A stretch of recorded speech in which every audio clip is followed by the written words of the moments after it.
Hey everyone, happy Thursday, July 24th. It's about 10 a.m. on the West Coast and it's time for another market update.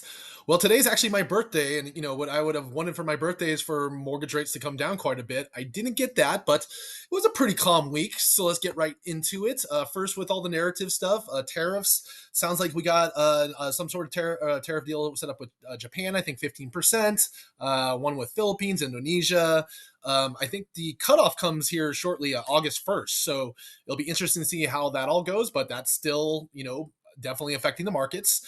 As far as Fed Chair Powell and President Trump, that's going back and forth. There's some talk about the Fed doing an audit. There's a lot of controversy about a remodel they've been doing to the Fed buildings and things like that. But again, the markets have kind of moved on a little bit from that. But definitely the markets do not want a Fed Chair Powell replaced. But the main thing, narrative wise, I kind of wanted to touch on real quick because it was, good to see were these comments from Fed Governor Waller. Fed Governor Waller gave a speech the other day, and he made a very good case why the Fed should not wait to cut rates, and they should cut rates coming up on July 30th next week. Really quick going down this list, he basically talked about tariffs. There's a lot of talk about tariffs, still being out there. How are they going to affect inflation? Tariffs tend to be one-off increases. The standard practice is to look through it if long-term inflation expectations are well anchored. So, basically, if all the other inflation stuff looks good, we shouldn't, it's always been standard for the Fed to ignore, tariff stuff, which we're not doing right now. And then, right now, a large share won't be passed on to the consumer. Most businesses are saying, the consumer is so price sensitive that they're hesitant to pass too much on to us. So not all these tariffs would pass along to us, which would then not cause as much inflation. The next thing he was talking about was basically the data shows that the Fed should be neutral, not restrictive. Right now, they're restrictive. The rates are high enough that it's restrictive of business. He's saying they should be more neutral. So that would be, bringing rates down quite a bit. Right now, we're about 1.25 to 1.5% above neutral, which is estimated to be above 3%. So that Fed rate getting down to 3% is what Fed Chair Waller says. And then the other part, he talked about was, the BLS job report. Half these jobs are coming from the government, which tends to be volatile. We're not quite sure how that will continue, if it's accurate. There's been a ton of revisions, which we've gone over. Private payroll growth, but the Fed is responsible for that too. They're not just responsible for government stuff; they're responsible for private payroll, and that's stalling.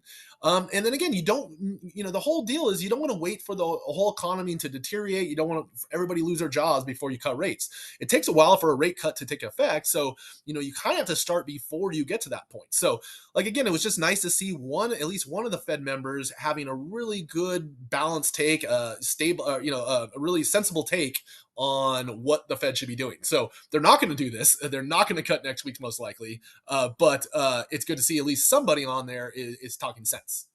Next thing we got June housing starts and permits, and still not enough. So again, this is important because it gives us an idea of future housing in this country.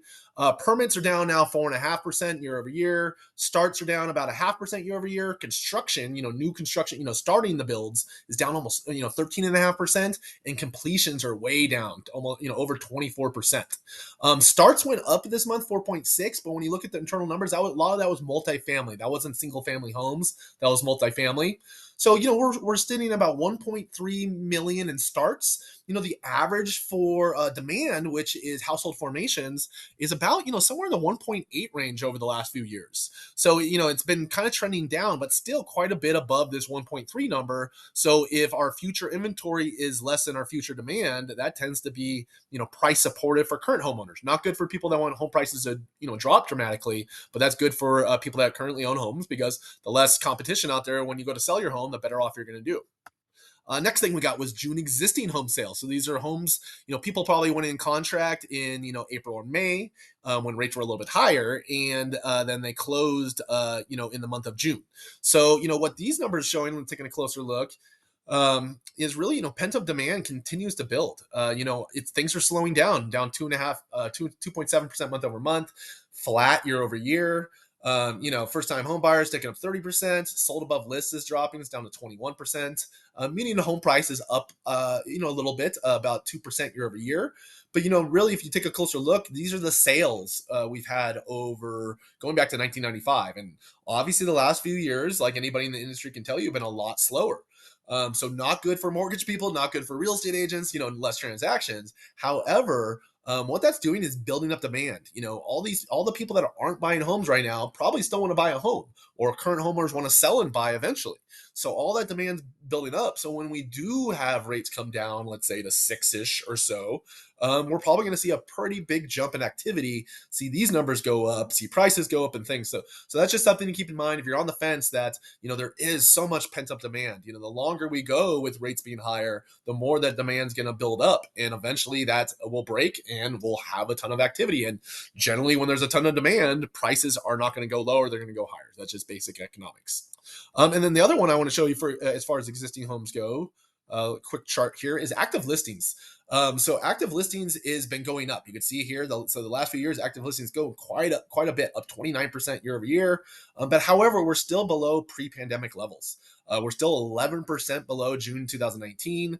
And in that time, population has grown by 12 million. So, you see some doom and gloom in the markets about, oh, look how many more listings we have out there, the housing crash, all that kind of stuff. But we're still below pre-pandemic levels by quite a bit. And in that time, we've added population. So just keep that in mind when you see some of that doom and gloom, on CNBC or wherever it may be. Next thing we got June new home sales. These are new builds, not an existing home, a home that just got built, and that showed the median price drop. And I saw some stuff on the news about that. Let me move myself out of the way here. Month over month, we're up 0.6%. As far as the amount of sales, year over year, they're down almost 7%. But like I said, the median sales price dropped by almost 5%, down to 402,000. So again, you see some stuff in look, the prices are dropping, blah blah blah. But really, what that is when you look at the internal numbers, builders are building more lower cost homes. So they built less of the higher priced homes, and then the mix of homes built is gonna bring down that median home price. So it's not a sign that the housing market's crashing. It's a sign that builders are wising up and knowing that, maybe, hey, let's stop building these big McMansions and let's build more homes for, starter homes, so people can get into a home. So that's good to see. Month supply is showing at 9.8 months, but keep in mind, only 119,000 are completed out of those 511. So most of those are not started; they're under construction, and most people want to buy a finished home. Most people don't want to buy a piece of land. So again, not great numbers for new home sales, but not as bad as they appeared on the surface. Next thing we got, initial jobless claims. So this keeps dropping. It was estimated about 229,000, came at 217,000, which I think is like a 13-week low. And it started ticking up. We're about up in the 240s, but it dropped back down. Again, this is early indication of, more people filing for unemployment the weaker the job market and the economy's doing. But as far as initial jobless claims, it stayed pretty stagnant there. Continuing claims is still pretty elevated. So it looks like people are having a harder time finding a job once they lose their job. But again, the Fed looks at this and says, hey, job market is doing great. Why do we have to make a cut? So where does that leave us? The average 30-year conventional rate is about 6.79 today. Last week we were at 6.82. We've been in this range for quite a while now. The 6.5 to 7, above 7, kind of in that range. We haven't dropped below 6.5 in quite a while, when we haven't gone above 7.1, I want to say, in quite a while. So again, like to see some movement, but with all the drama with tariffs, with the stuff with Chairman Powell, with wars and stuff, things have been pretty steady and stable, which is kind of nice to see. It's almost more stressful when it's up and down, where again we've kind of stayed pretty stable. Important dates. So, like I said, next week we got July 30th. We got the Fed meets and announces their next rate cut, or lack of rate cut, continuing the pause. Right now, I think it's about 98% chance they keep it where it's at, 2% chance they cut rates, and then at the next meeting in September, that's when we see the best chance of a cut. So, but we're gonna have to see a lot of that data come in our favor. So, if anybody needs anything at all, please don't hesitate to reach out. Otherwise, have a great week, guys. Thanks a lot.